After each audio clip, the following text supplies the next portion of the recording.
প্রিয় ছাত্রছাত্রীরা, আমরা কম্পিটিটিভ পরীক্ষার ক্ষেত্রে বেশ কিছু কনফিউশন কোশ্চেন ফেস করি।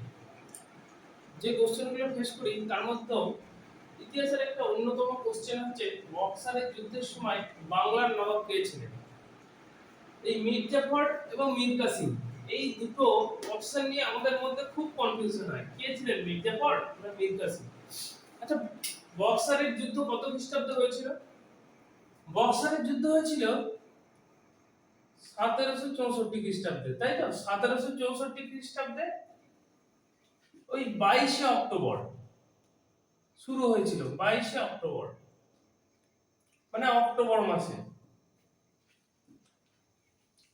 এই সময় কে বাংলার সিংহাসনে ছিলেন? বাংলার নবাবীর সিংহাসনে ছিলেন কিন্তু মীর জাফর। এই কোশ্চেনটার যে ডাউটটা আছে সেটা আমরা একটু ক্লিয়ার করব। দেখো, 1757 খ্রিস্টাব্দে পলাশীর যুদ্ধে সিরাজদৌল্লা পরাজিত হলেন।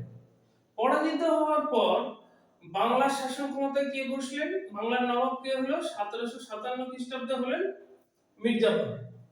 1757 থেকে 1760 খ্রিস্টাব্দ পর্যন্ত তিনি বাংলার নবাব রইলেন। 1760 খ্রিস্টাব্দে মীর জাফরকে সরিয়ে বাংলার নবাব কাকে করা হলো? না, মীর কাসিমকে। এই মীর কাসিম 1763 সাল অব্দি ছিল, বা 62 শেষ অব্দি বলতে পারে। মীর কাসিমের সঙ্গে ইংরেজদের কিছু কিছু বিষয় নিয়ে মতানৈক্য হলো। কি না, মীর কাসিম যে দস্তকের ব্যবহার যে নিয়ন্ত্রণ করার চেষ্টা করেছিলেন, তিনি চেয়েছিলেন যে দস্তকের অপব্যবহার যেন না হয়। এই নিয়ে ইস্ট ইন্ডিয়া কোম্পানির কর্মচারীদের সঙ্গে তার একটা মতবিরোধ হয়, এবং এই 1762 খ্রিস্টাব্দে মীর কাসিম কি করলেন? তিনি দ্বিতীয় বাহাদুর শাহর কাছ থেকে নবাবী ফরমান নিয়ে এলেন। বাংলার নবাবী ফরমানটাও তিনি নিয়ে এলেন 1762 খ্রিস্টাব্দে। তারপরে কি হলো? তিনি যথারীতি কর্মচারীদের সঙ্গে একটা বিবাদে জড়িয়ে পড়লেন, এবং তারপরে তিনটে যুদ্ধ হয়েছিল। তার সাথে কার যুদ্ধ হলো? না, তৎকালীন যে ইংরেজ সেনাপতি অ্যাডামসের সঙ্গে তার যুদ্ধ হলো। তোমরা জানো যে গিরিনালা কাটোয়ার যুদ্ধে পরাজিত হয়ে তিনি মীর কাসিম কোথায় চলে গেলেন? অযোধ্যায় চলে গেলেন। এই অযোধ্যায় গিয়ে তিনি ওখানে অযোধ্যার নবাব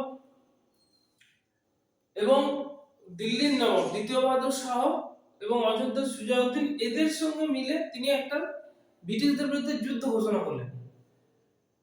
এই যে যখন তিনি ব্রিটিশদের বিরুদ্ধে যুদ্ধ ঘোষণা করছেন, তখন ব্রিটিশরা তাকে বাংলার শাসন ক্ষমতা থেকে সরিয়ে দিয়েছে, কারণ তিনি বাংলার শাসন ছেড়ে চলে গেছেন। তখন শাসন ক্ষমতায় কাকে বসিয়েছে? 1763-তে 1763-তে আবার মীর জাফরকে বসিয়েছে। 1763 থেকে একদম 1765 সালে মীর জাফরের মৃত্যু হয়। তাহলে দেখো, এই 1763 থেকে 65 কে ছিলেন? মীর জাফর বাংলার নবাব ছিলেন। আর বক্সারের যুদ্ধ হয়েছিল এই সময়কালের মধ্যবর্তী সময় 1764 খ্রিস্টাব্দে।